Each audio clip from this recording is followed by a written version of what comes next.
Estrada Nacional 230 começa a ser reabilitada no percurso entre as províncias de Malange e da Lunda Sul.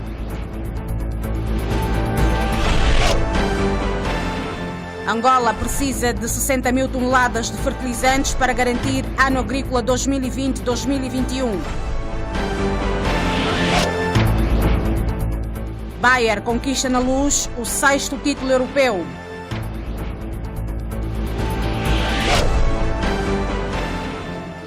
A diversidade cultural das vozes do Nambua e dos versáteis na live da TPA.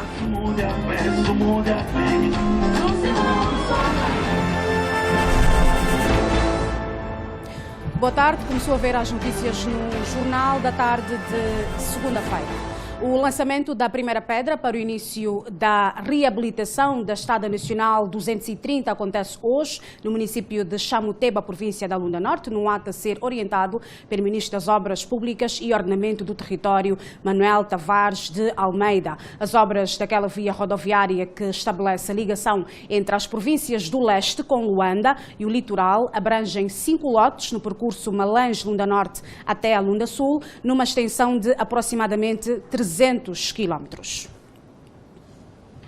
O Gaspar Camões está em direto a partir de Malange. Boa tarde, Gaspar Camões. O ministro Manuel Tavares está a visitar os troços Malange-Cacuzo-Lucala.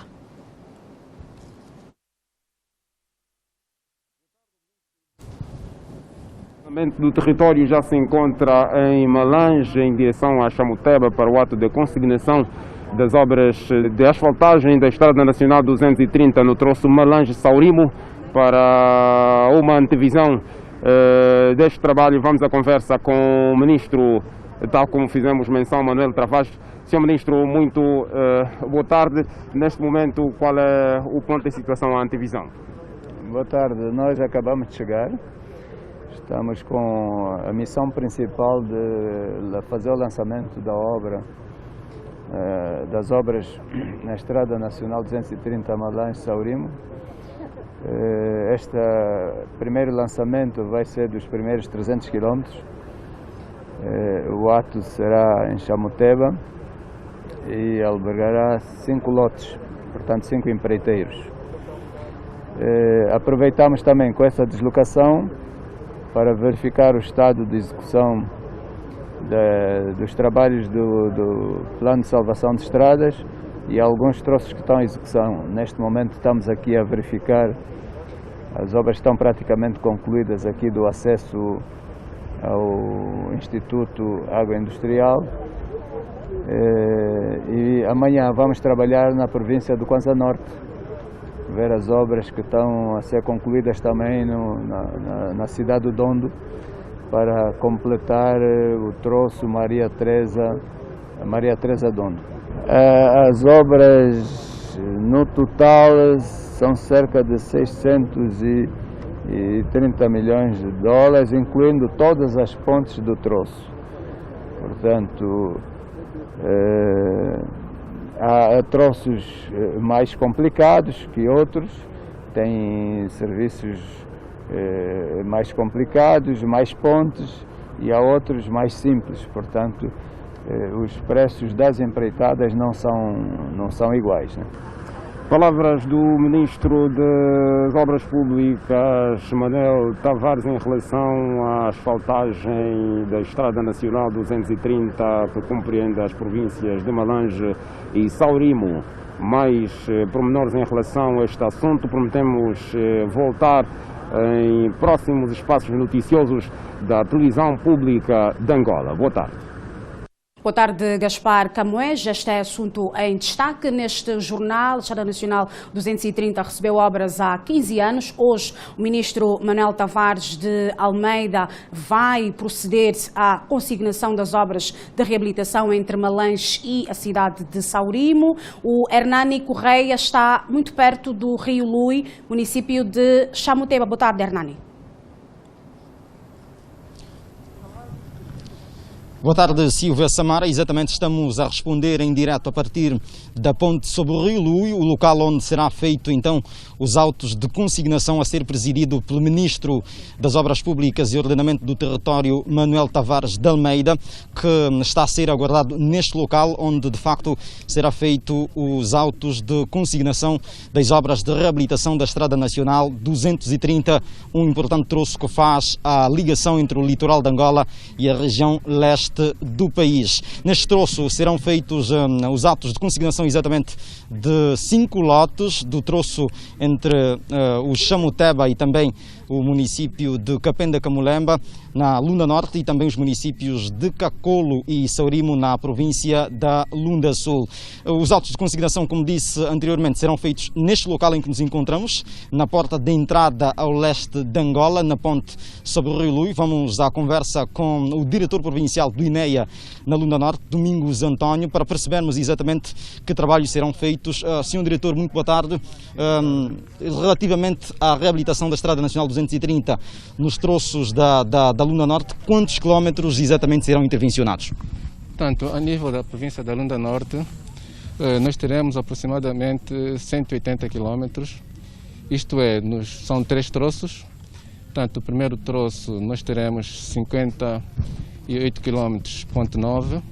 O segundo troço nós teremos 60 quilómetros, ponto 47. E o terceiro troço teremos 60,03 km. Portanto, serão executados por 3 empresas. Tanto a primeira empresa, que é a AFA Vias, que é o troço Chamuteba-Cangolo. Temos o troço Rio Lui, temos o troço Rio Lui-Chamuteba, que é a AFA Vias. Temos o troço Chamuteba-Cangolo, que é a Matra, e temos outra empresa que é a Sinohidro. Senhor Diretor, muito se tem questionado relativamente à qualidade das estradas nacionais. Esta questão, pelo menos na Estrada Nacional 230, que é um importante troço onde passam dezenas de caminhões, está acautelada? De princípio sim, porque nós temos empresas credíveis que vão executar as obras e que serão acompanhadas também pela fiscalização. E quanto pelo menos à questão da manutenção, essa estrada recebe diariamente uma dezena de caminhões levando mercadorias pesadas. Como é que está a questão da manutenção dessas estradas depois da conclusão das obras de reabilitação? Portanto, de princípio vai-se fazer a reabilitação definitiva da estrada. Após a conclusão da estrada, ela terá um prazo de garantia. Após o prazo de garantia, portanto, ela vai entrar num período de manutenção e conservação. Ouvíamos então nas palavras de António Domingos, diretor provincial do INEA na Lunda Norte, a ressaltar o trabalho que será feito aqui na Estrada Nacional 230, aqui no troço entre o Chamuteba e também o município do Capenda Camulemba, chegando até o município de Saurimo, na província da Lunda Sul. Tal como dissemos, Sílvia, está a ser aguardado aqui o Ministro das Obras Públicas e Ordenamento do Território, que vai presidir os autos de consignação desta empreitada. Também neste local está a ser aguardado o Governador Provincial da Lunda Norte, Ernesto Mangala, que vai, em conjunto com o Ministro das Obras Públicas, então testemunhar o ato de consignação deste importante troço que liga, como dissemos, a capital do país, a zona leste de Angola. Mais detalhes nós vamos trazer nos próximos espaços de informação da Televisão Pública de Angola. O ministro Manuel Tavares já deixou a província de Malange e segue agora para Chamuteba, na Lunda Norte.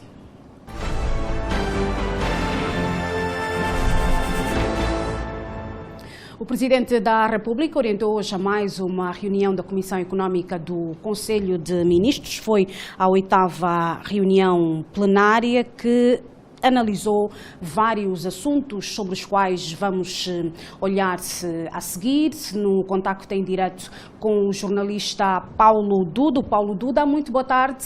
Para já, das grandes novidades desta plenária de hoje da Comissão Económica, Paulo Duda, é que o Executivo deverá vender as participações na Cuca, ECA e também na Nocal.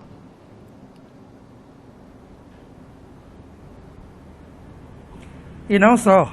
Vai alienar também as suas participações em outras empresas. Este acabou por ser um dos destaques desta reunião da Comissão Económica do Conselho de Ministros, que terminou em instantes aqui no Palácio Presidencial da Cidade Alta, orientada pelo Presidente da República, João Lourenço. O Executivo, com este projeto de privatizações, já conseguiu alienar as suas participações em 14 ativos até abril deste ano. Estamos a falar de um processo de privatizações que começou o ano passado. Com todo este processo, o Executivo já arrecadou 31 mil milhões de kwanzas. É um processo que prossegue. Até o final deste ano, o Estado prevê privatizar mais 51 ativos ligados aos setores financeiro. Aqui todo o realce para a privatização do BCI, Banco de Comércio e Indústria, do BAE e também da ENSA.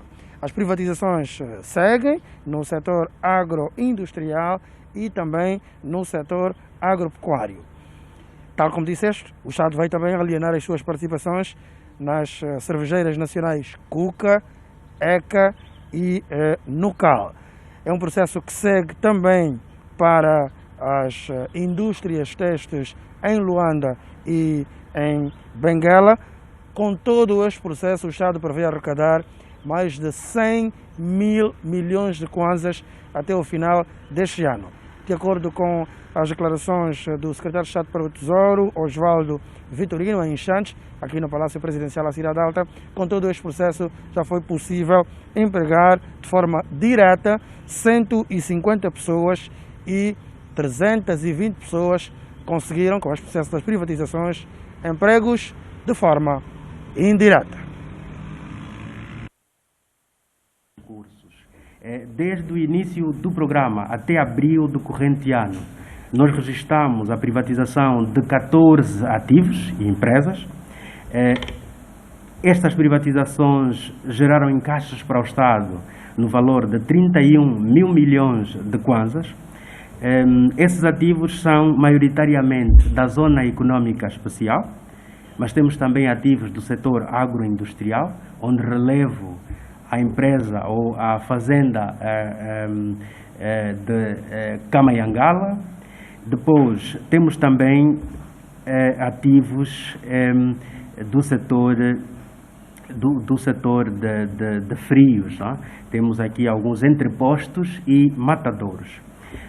Em termos de postos de trabalho, esperamos que sejam gerados 150 postos de trabalho diretos com esses 14 ativos e 320 postos de trabalho indiretos. A maior parte dos ativos que nós mencionamos aqui são ativos localizados em Angola, mas existem pelo menos 2 ativos destes 14 que se localizavam em Lisboa e faziam parte da esfera de ativos da Sonangol. Em termos de processos em curso, nós temos 51 processos de privatização em curso, que esperamos que estejam concluídos até o final do ano. Entretanto, pelo menos metade desses ativos deverão ter os seus concursos já terminados entre setembro e outubro. Dentre esses ativos, referir ativos do setor financeiro. Temos o concurso aberto para a privatização do BCI, está também em processo de privatização a ENSA, está também em processo de privatização as ações da Sonangol no Banco BAE e no Banco Caixa Geral de Angola. Noutros setores, temos aqui o realce para o setor de agroindústrias. A nível do setor de agroindústrias, nesta segunda fase de lançamento de concursos, nós temos 2 ativos, recebemos várias propostas para a compra desses ativos e pensamos que até o final do mês de setembro teremos parte desses ativos de agroindústrias privatizados. E aqui, os ativos de agroindústrias, estamos a falar de silos, estamos a falar de matadouros, estamos a falar também, inclusive, de uma fábrica de latas em Benguela e diversos ativos do mesmo setor. Depois temos ativos no setor da agropecuária.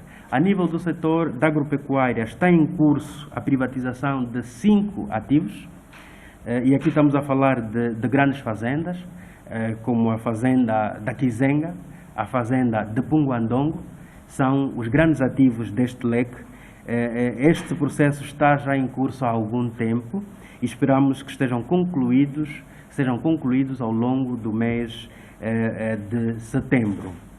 Temos mais alguns setores relevantes do ponto de vista de processos em curso. Está em fase final o concurso, a segunda vaga de concursos para a privatização de indústrias da Zona Econômica Especial. Nesta segunda vaga lançamos cerca de 13 unidades, recebemos cerca de 67 propostas de compra e pensamos concluí-los ainda no mês de setembro. No setor de cervejas, nós estamos também a privatizar a participação social do Estado na CUCA, a participação social do Estado na ECA e a privatização social do Estado na Angola. Esperamos também terminar a breve trecho a privatização desses ativos. A nível do setor industrial, temos também em privatização os 3 maiores ativos do Estado no setor. E esses ativos são as fábricas textas, conhecidas, a Testang, a Satec. Né? Já recebemos para a venda desses ativos 10 candidaturas e pensamos também que dentro do mês de setembro concluiremos o processo de privatização destas fábricas. Em síntese, dizer que até ao momento nós o Tesouro arrecadou cerca de 31 mil milhões de kwanzas em privatizações, com os processos que citei aqui, excluindo as empresas do setor financeiro. Esperamos arrecadar o acumulado até ao final do ano mais de 100 mil milhões de kwanzas e ao longo do ano 2020 ainda havemos de lançar processos de privatização que constam do programa de privatizações. Pensamos assim. Os resultados do processo de privatizações, 14 ativos já foram privatizados, num processo que começou o ano passado, até abril deste ano. Os números apresentam então estes 14 ativos já privatizados. O Estado arrecadou 31 mil milhões de kwanzas. Até o final do ano o Estado prevê arrecadar cerca de 100 mil milhões de kwanzas. Há ainda 51 ativos por se privatizar. Nesta reunião da Comissão Econômica do Conselho de Ministros, que terminou há instantes, destaque também para a questão ligada à empregabilidade. Foi feita uma análise profunda sobre o PAP, o Plano de Ação para a Promoção da Empregabilidade. A Ministra da Administração Pública, Trabalho e Segurança Social disse que até ao ano de 2021 o Estado prevê empregar cerca de 83.500 jovens. E por essa razão, o recurso disponível neste momento para operacionalizar o programa ficou reduzido apenas ao recurso proveniente da Segurança Social no âmbito das políticas ativas da proteção social. Por isso, careceu este plano de um reajustamento e tivemos que, no âmbito do reajustamento, diminuir aquilo que entendíamos que poderia ser, digamos, custos que iriam onerar a implementação do projeto. E estamos aqui a falar da retirada do consórcio para implementar as tarefas de direção e gestão do projeto, passando a ser operacionalizado pelos técnicos do setor que coordena, designadamente o MAPTES e daqueles serviços que nós pudéssemos direcionar. Também estamos a falar de requalificar os centros de formação profissional para atenderem à certificação deste universo de jovens que queremos atingir na empregabilidade e estamos também a dizer que reduzimos a construção de 5 centros para 2 para podermos reajustar todo o processo. Queremos também dar nota de que este programa está alinhado com os outros programas do Executivo, os PRODESE, o PRODESE, o PIM, Programa integrado do comércio rural, porquanto todos alinhados com o PAP irão certamente prognosticar a todos nós uma grande empregabilidade a curto prazo.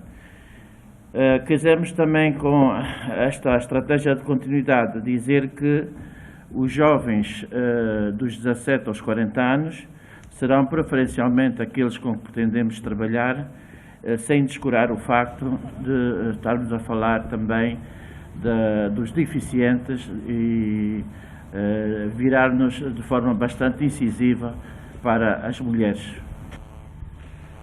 A estratégia do Executivo com o plano de ação para a promoção da empregabilidade são cerca de 83.500 jovens que poderão ser empregados até 2021.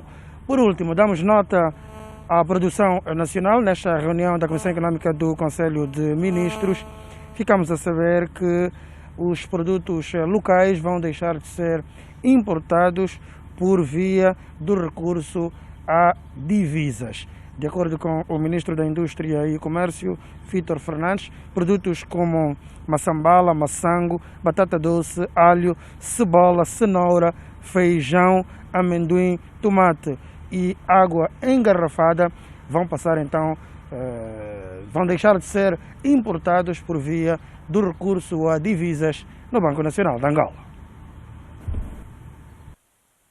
A Comissão Económica do Conselho de Ministros tomou uma decisão muito importante que tem que ver com medidas de política em relação à importação de produtos que já dispõem de capacidade instalada de produção.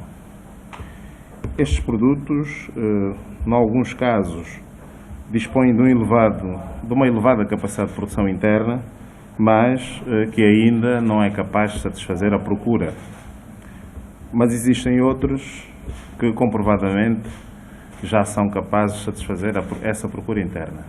E o que a Comissão Económica do Conselho de Ministros decidiu foi que para aqueles produtos cuja capacidade interna já é capaz de satisfazer a procura, já não haverá a alocação de divisas para a sua importação com recursos ordinários do Tesouro. Ou seja, só se importarão produtos naquela natureza com recursos próprios, com divisas próprias. As divisas do Tesouro não serão alocadas para a importação de produtos cuja produção interna já satisfaz a procura. Esta é uma das diretrizes que saiu desta reunião da Comissão Económica do Conselho de Ministros. Produção local, produtos deixam de ser importados por via das divisas. Estamos a falar da batata doce, do alho, da cebola, da cenoura, feijão, amendoim, tomate, água engarrafada, maçambala e maçango. Silvia Samara, estas são então as notas fortes que marcaram esta reunião da Comissão Económica do Conselho de Ministros, que terminou em instantes aqui no Palácio Presidencial, sob orientação do Presidente da República, João Lourenço. Boa tarde.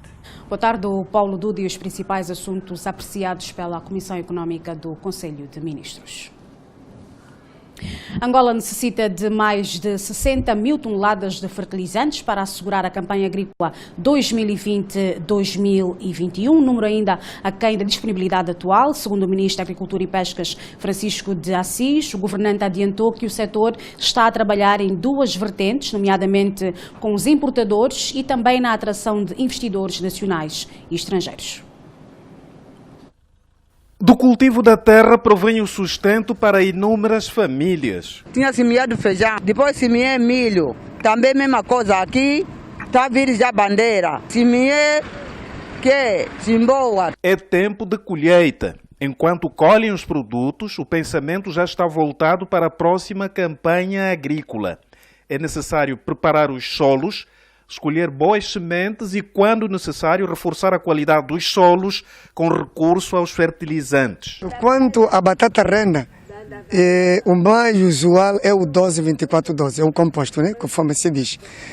Mas estes valores, há 2 meses atrás, um saco de 12-24-12, 50 quilos, estava a custar 26 mil, 25 mil kwanzas. A Tauro vendeu a 26.500 kwanzas. A Ferte Angola vendeu a 25 mil, agora baixou para 19.500 kwanzas. Mas nem todos têm essa possibilidade. Agora vocês metessem comida no chão. O chão não está forçado, mas não tem o meio de comprar adubo. O adubo está, o quilo é 500. Recebemos um navio com 11.000 toneladas e os mesmos já foram distribuídos para as 18 províncias. Os adubos se destinam a acudir solicitações dos agricultores da região Centro e Sul e demais pontos de Angola. Dentro daquilo que também é a perspectiva e o apoio do Ministério da Economia sobre o alívio econômico, em que a partir do próximo mês de novembro chegarão mais 24 mil toneladas. Relativamente aos adubos azotados, esses também estão assegurados. As empresas que tinham dificuldades financeiras, liquidez em kwanzas, foram financiadas pelo BDA e, com esse financiamento em kwanzas, aderiram a uma linha do BPC, onde obtiveram as divisas para fazer o grosso de importação de fertilizantes, que em princípio deve chegar a finais de setembro, princípios de outubro, aqui no nosso país. O Ministério da Agricultura e Pescas assegura que está salvaguardada a subvenção dos fertilizantes à escala nacional para as famílias camponesas na presente campanha agrícola. O mínimo menos que temos que ter são 60 mil toneladas. Tudo que for abaixo das 60 mil toneladas por ano compromete a produção agrícola nacional. Estamos a trabalhar em duas vertentes. Uma, numa melhor integração e organização do setor privado que faz as importações dos adubos, e numa outra, atraindo investidores privados, quer nacionais como estrangeiros, para nós podermos começar a formular os fertilizantes aqui dentro da Angola. Benguela é dos principais polos agrícolas do país. Dispõe de solos férteis que anualmente são melhorados para a obtenção de boas safras na produção de hortícolas, fruta e cereais. Os mais de 700 cafeicultores no Kwanza Norte clamam pelo aumento do preço do bago vermelho para aumentar os níveis de produção. O quilo está a ser vendido a 200 kwanzas em quase todos os municípios produtores. Este produto já foi considerado nos tempos idos ouro, olhando para o seu poder econômico, que permitiu construir várias vilas e cidades a nível da província. Nós não queremos desvalorizar o nosso bago, porque o que construiu esses prédios que se deixou, os colonos, é o mesmo próprio café. Atualmente, o café tem pouco valor econômico. Este é um dos entraves para a progressão econômica por via do bago vermelho. Muito baixo, porque 120 kwanza não é nada. Todo momento se chora. Um quilo de juncuba às vezes custa 500 a 1.000 kwanza, mas um quilo de café a custar 120. Mesmo com estes problemas no mercado formal, os cafeicultores não param de produzir. A quantidade de café produzida anualmente varia entre 600 a 800 toneladas. Mas aqui faltam também máquinas de descasque e torrefação para tornar o negócio mais competitivo. Se a industrialização fosse feita diretamente aqui, ganharíamos mais. Porque só uma xícara de café vale por aí $2 ou $1. O produtor não ganha quase nada. Quem ganha é o comerciante. O último da cadeia que vende a xícara é o que mais rende. A falta de incentivos tem levado muitos produtores a transformarem as fazendas em campos de produção de mandioca. Como já não havia mais como nós negociarmos com o café, então o que a gente fez? Tiramos o café e metemos as bananeiras, mandioqueiras e outras coisas para conseguirmos termos o modo de vida que a gente podia insistir com do momento que a gente vive. O Kwanza Norte é a terceira maior produtora de café em Angola, depois das províncias do Uís e Kwanza Sul. Anualmente nós distribuímos mudas. Só esse ano, este preciso ano, distribuímos 24 mil mudas aos produtores. Mesmo sem grandes recursos, para este ano a previsão é colher perto de 1.000 toneladas de café a nível do Kwanza Norte. No BIE, a partir da reciclagem de lixo, uma indústria está a produzir sacos de ráfia e cartões de ovo. O investimento é de iniciativa privada. Várias toneladas de produtos do campo têm sido colhidas pelos camponeses e agricultores da província do BIE. Mas a dificuldade na aquisição de sacos que podem ajudar no armazenamento e conservação do excedente constitui preocupação, sobretudo para os fazendeiros. Temos que recorrer às padarias, onde conseguimos comprar alguns sacos. O problema está ultrapassado.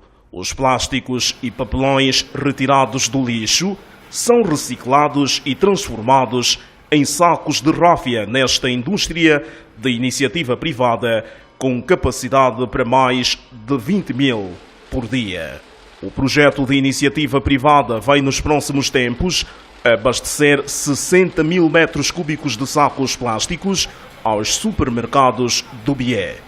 Isso vai diminuir os custos no mercado e também será um alívio para os fazendeiros, bem como os pequenos produtores. A fábrica produz cartões de ovos.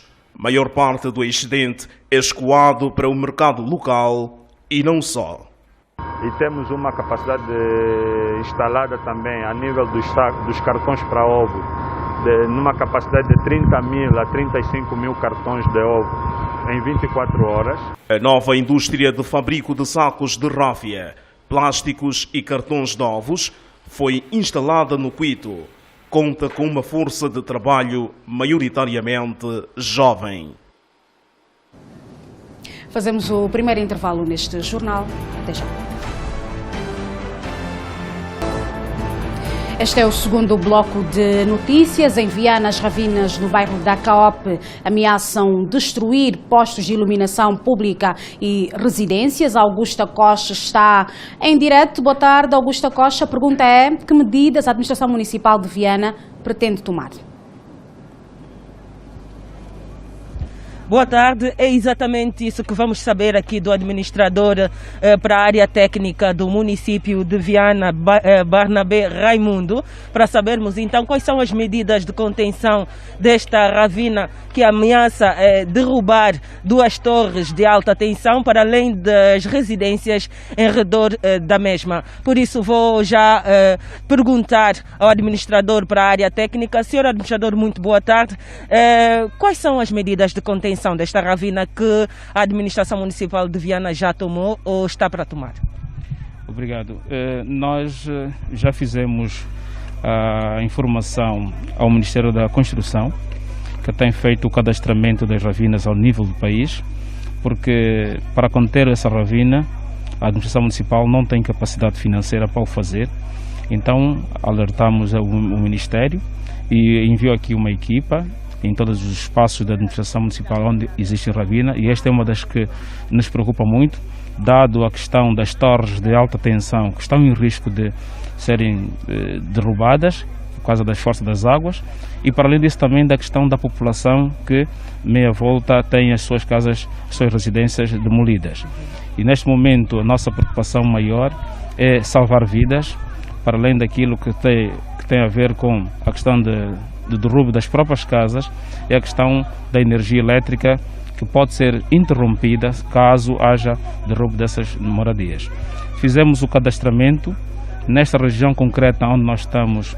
Aproximadamente 65 famílias a 70 estão cadastradas para serem realojadas noutros locais, porque correm riscos de perderem as suas moradias e até perder vida. Noutras zonas ao longo dessa ravina, que começa da Caope A até aqui, temos aproximadamente quase próximo de 1000 e tal famílias que estão a correr riscos aproximadas a essas que estamos aqui a ver. Portanto, esta não é a única ravina aqui a nível do município de Viana? Não é a única ravina. Para além dessa, nós temos outra que está no Zango 5, na centralidade 8000, de grandes dimensões, que já está a perigar também a própria centralidade. Já avisamos, já fomos com uma equipa do Ministério também para verificar a situação, e temos estado a alertar para que essa intervenção seja rápida e célere para nós evitarmos acidentes maiores. A situação é grave, porque elas podem alargar rapidamente. Com a precipitação que vamos ter esse ano, não sabemos se podemos ainda ter essas torres em condições de poder resistir. Por isso, avisamos a rede de transporte de energia elétrica para poder, então, junto também das instâncias, fazer alguma coisa, haver uma transladação de uma das torres que está muito próximo da ravina, como já aconteceu no passado. Uma das torres estava próximo da ravina e foi transladada. Então estamos a apelar que pelo menos a torre seja transladada, enquanto nós também estamos a fazer o esforço de trasladar algumas famílias que estão próximas para que não haja acidentes nos próximos tempos. Já estamos na época chuvosa oficialmente e já se tem uma ideia do que se vai fazer com as famílias que vivem em redor às ravinas? Neste momento estamos a fazer loteamentos.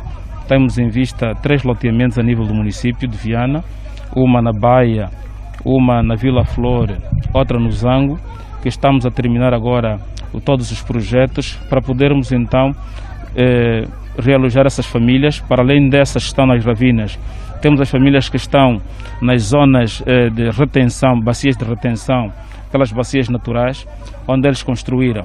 Mas nós também queremos lançar aqui um apelo às famílias para que nós possamos terminar de construir em zonas de risco e obstruir as linhas de água. Quanto mais construções desordenadas nós vamos ter, esse fenômeno vai aumentando. Por isso nós queremos apelar à população para colaborar com a administração municipal e não construir em zonas de risco. Muito obrigada. Foram então as palavras do administrador adjunto para a área técnica do município de Viana, Barnabé Raimundo. Ele então que falava de algumas medidas que estão a ser tomadas pela administração de Viana com vista a apoiar as famílias que vivem ao redor das ravinas aqui a nível do município e também o que se vai fazer para então impedir com que as 2 torres de alta tensão sejam derrubadas por causa das chuvas que se avizinham. Foi então o que era possível retratar à volta desta ravina aqui no bairro Caope C5, no município de Viana. Boa tarde. Boa tarde, Augusta Costa, em direto a partir da CAOP em Viana. Uma viatura roubada no interior do Hospital Américo Boa Vida, em Luanda, foi recuperada 2 dias depois pela Polícia Nacional, fruto de uma operação que resultou na detenção de 9 supostos marginais e apreensão de 7 armas de fogo. Manuel André, estes dados constam no balanço da Polícia Nacional apresentados hoje. Boa tarde. Com vista a diminuir o índice de insegurança que se tem registrado em alguns municípios e distritos de Luanda, o SIC Municipal de Luanda e a Polícia Nacional de Luanda desencadeou mais uma mega operação que culminou com a detenção de 9 supostos meliantes, bem como a apreensão de armas de fogo. Ora bem, aqui a destacar então o roubo de uma viatura em funcionamento no interior do Hospital Américo Boa Vida. Quem nos vai falar com mais detalhes sobre esta mega operação é o comandante municipal de Luanda, superintendente-chefe Gabriel Tito João. Sr. Comandante, o que é que esta operação trouxe de novo? Muito obrigado. Esta operação veio mesmo devolver sentimento de segurança aos nossos munícipes. Temos realmente a recuperação da viatura que havia sido furtada no interior do Hospital Américo Boa Vida, cujo a proprietária estava em socorro de um cidadão que, enquanto estavam a tirar a pessoa da viatura, vieram os amigos do alheio e levaram a viatura no interior do hospital. Graças a Deus, esta viatura já foi recuperada. Temos também a destacar a detenção de 2 elementos que estavam no Prenda, no bairro Bangassumo, a efetuar o assalto na via pública, que foram surpreendidos pelas nossas forças mediante denúncia da população e foram apanhados em flagrante com a respectiva arma de fogo. Temos também a destacar a detenção de elementos que praticavam o roubo e furtos de placas de eletrônicas das viaturas, cujo estas placas foram recuperadas, assim como retrovisores também que foram recuperados na mão dos meliantes. Hoje também estão a ser apresentadas aqui, bem como também a destacar aparelhos de som que os cidadãos têm estado a solicitar sobre a poluição sonora na via pública, que é praticada por alguns elementos, transgredindo assim o estado de emergência, o decreto presidencial 212/20 do estado de calamidade pública. Muito obrigado, Sr. Comandante, e continuação de uma ótima jornada laboral. Muito obrigado. Foram então palavras do Comandante Municipal de Luanda, Superintendente-Chefe Gabriel Tito, que fez aqui um breve resumo sobre a mega operação que resultou com a detenção de 9 supostos marginais. Boa tarde. Mais uma célula de oração em Cabinda foi encerrada compulsivamente e os crentes detidos pela Polícia Nacional por incumprimento das medidas de situação de calamidade pública decretadas pelo Executivo. O flagrante teve lugar no bairro Amílcar Cabral, quando um grupo de fiéis se preparava para mais um culto noturno. As ações de fiscalização da Comissão Provincial de Combate à Pandemia do Novo Coronavírus até de noite acontecem. Este grupo de fiéis pertencente à Igreja PNL foi surpreendido pelas autoridades no bairro Amílcar Cabral, zona dos cabo-verdianos, na noite desta terça-feira, 18 de agosto, quando se preparava para realizar mais um culto de oração na célula Verbo Divino. Nós chegamos aqui através de uma denúncia que a suposta célula pertencente a uma igreja ilegal que havia sido encerrada no âmbito da Operação Resgate tem estado a realizar atividades das 17 às 20 horas. É com base nessa denúncia que nós chegamos até aqui. O pastor, segundo dados colhidos pela nossa reportagem, pôs-se em fuga, ficando apenas os crentes que, com material de culto, foram levados ao serviço de investigação criminal. O número não posso precisar agora, mas dado o cenário encontrado, fruto das denúncias, é já um cenário pronto para a realização da atividade religiosa. E mesmo assim, não estão autorizados a exercer essa atividade no período noturno. É uma outra infração que nós detectamos, que já viemos recebendo nas denúncias. E que mesmo a igreja havia sido encerrada no âmbito da Operação Resgate, conforme frisei atrás. Pelo incumprimento, estes cristãos serão obrigados a pagar multas que vão de 100 a 250 mil kwanzas.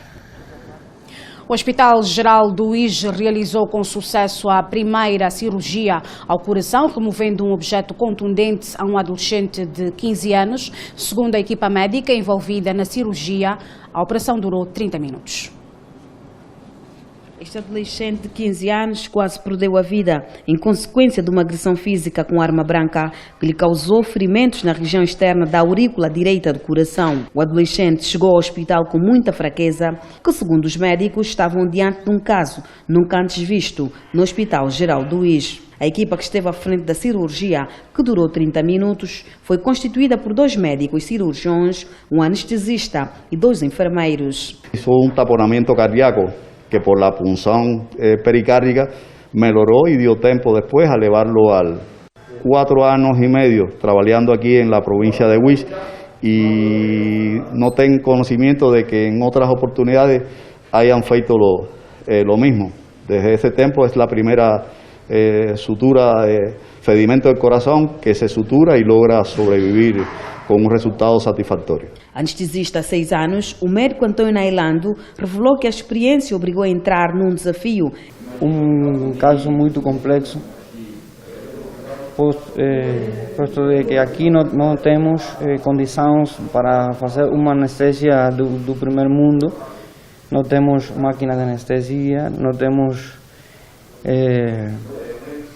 tudo o que se precisa para uma cirurgia de grande magnitude, como foi nesta cirurgia.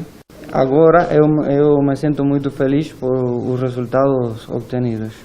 3 dias depois da cirurgia, já recuperado, Quinido Miguel conta como foi agredido. Eles queriam receber Bluetooth, eu não entreguei, me faquearam. Senti bem, eu estou sentado, não estou comendo, não estou...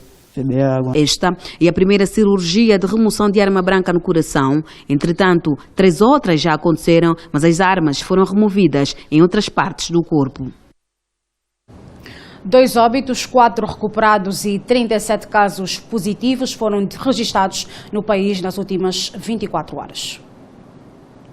Temos mais 37 casos novos, sendo 7 do município do Soio, província do Zaire, e os restantes distribuídos nas localidades de Maianga, Ingombotas, Talatona, Belas, Cacoaco, Viana e Kazenga, na província de Luanda. Ainda hoje, 2 casos foram ao óbito de Covid-19, todos eles angolanos, de 42 e 71 anos. Ainda hoje, recuperamos 4 pessoas. Com os dados acima avançados, passamos por ter agora o que segue. Temos o cumulativo de 2.171 casos, mais 37 em relação ao dia de ontem.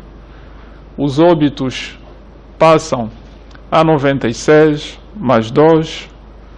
Os recuperados a 818, mais 4.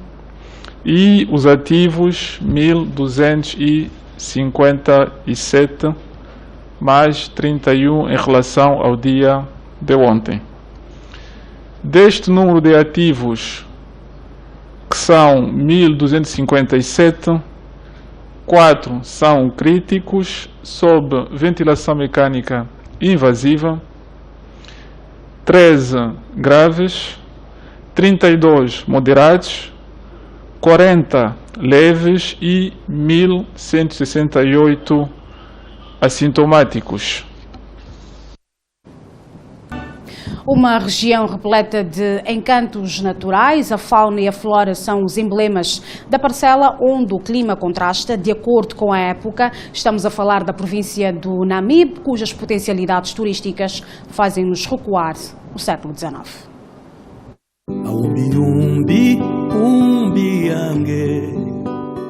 57.091 quilómetros de extensão territorial da província. Seguindo a linha imaginária, estende-se da Lucira ao Iona e de Moçambiques à Serra da Leba. 468 quilómetros de orla marítima atlântica, com praias acessíveis ao banho, como por exemplo a das Mariquitas, dos Flamingos, Amélia, Escadinhas e das Miragens, só para citar algumas. O Namibe tem a maior diversidade turística da Angola, desde a natureza, cultura, aventura, sol e mar, religião. São os segmentos do turismo que o Namibe pode apresentar. Por cá, os recursos marinhos são abundantes. Aliás, esta âncora demonstra bem que estamos numa região onde a atividade marinha não se esgota. É precisamente nesta extensão de águas salgadas onde também são vistos os golfinhos em acrobacias, ou seja, a deslizarem nas superfícies azuis da Baía de Moçambiques. Uma baía repleta de história que nos remete ao século XIX. A Ponte Cais, feita de madeira e ferro, foi um dos primeiros equipamentos construídos. Na altura, a região era conhecida pelo nome de Angra do Negro, hoje Moçambiques. É a partir daqui onde as mercadorias eram descarregadas para depois seguirem para outras regiões do país. O tempo passa e aos poucos a ferrugem toma conta de tudo, mas a história não se apaga. Essa ponte Cais, também chamada como Ponta de Noronha, foi criada em 1873, não é? No sentido de receber mercadorias e também tanto embarque e desembarque de mercadorias. E essas mercadorias, muitas delas serviriam para não é? Serem encaminhadas para o interior da Angola. Estamos a falar da província da Huila, Cunene, enfim, Huambo, etc, etc. E por outro lado também o embarque de mercadorias, por exemplo, gado, enfim, para a Europa. E o que dizer das furnas da Torre do Tombo? Representa as primeiras habitações, não é, dos primeiros povos que viveram. Estamos a falar de povos europeus, não é? Aqueles que vieram primeiro do Algarve, que começaram com a atividade pesqueira. Então são esses que habitaram aqui nesta zona. Deixemos o passado com a sua história e embarquemos para o presente. Falar do turismo ou ambiente nestas paragens leva-nos a mencionar também a Velvicha Mirabilis.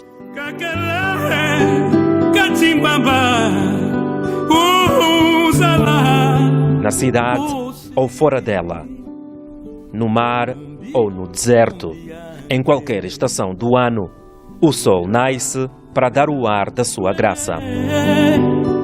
Por isso, o convite está aberto para visitar os mais de 70 locais turísticos inventariados. Reportagem da TPA com a jornalista Lourdes Esther, Abeliano Eduardo, Arnaldo Botelho e Alberto Moisés. Os grupos musicais versáteis e Vozes do Nambo agitaram neste domingo o palco do projeto solidário Live no Cubico. Numa simbiose de ritmos, os apreciadores da música angolana tiveram a oportunidade de ver e ouvir sucessos dos dois grupos. O tempo apresentou-se triste. Os protagonistas contrariaram-no.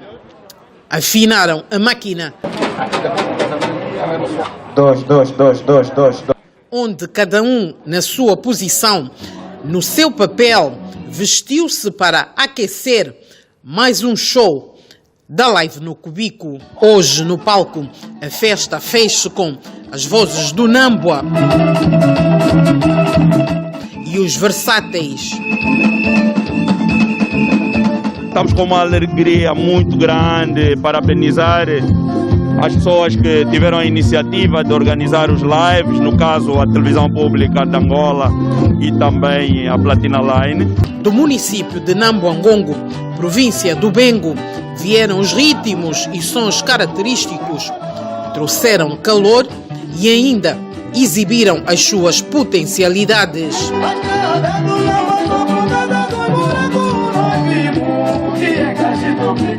Esse live significa para o Vozes do Nambo, significa muita coisa.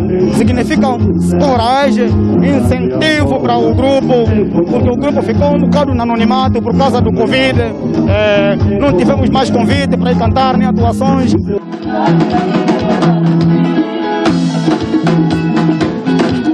Aqui, a exaltação à cultura nacional é de reconhecimento obrigatório. Quem esteve no Cubico, a live proporcionou momentos onde a diversão há muito que virou onda nacional.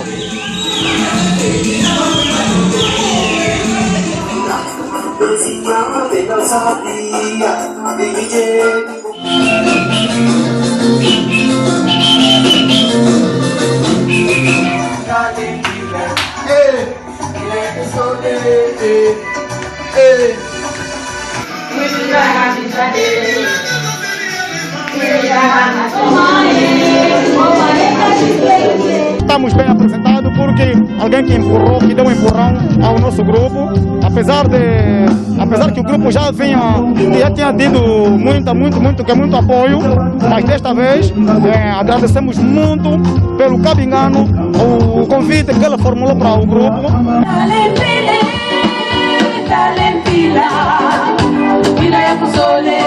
O show fez-se também com sucessos de tempos idos e homenagens. Destacou-se Dom Caetano,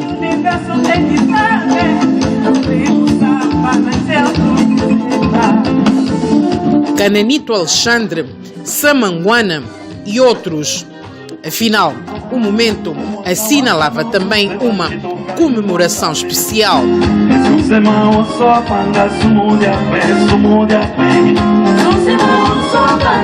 São 25 anos de carreira dos versáteis e então vamos poder tocar todos aqueles sucessos que foram dos versáteis ao longo desses anos. Seria uma loucura, seria uma aventura. Pelos vistos, aqui o casamento entre estes músicos foi mesmo uma loucura. A Live no Cubico promove a música angolana, enquanto promove também a solidariedade, onde quem ganha são os mais desfavorecidos.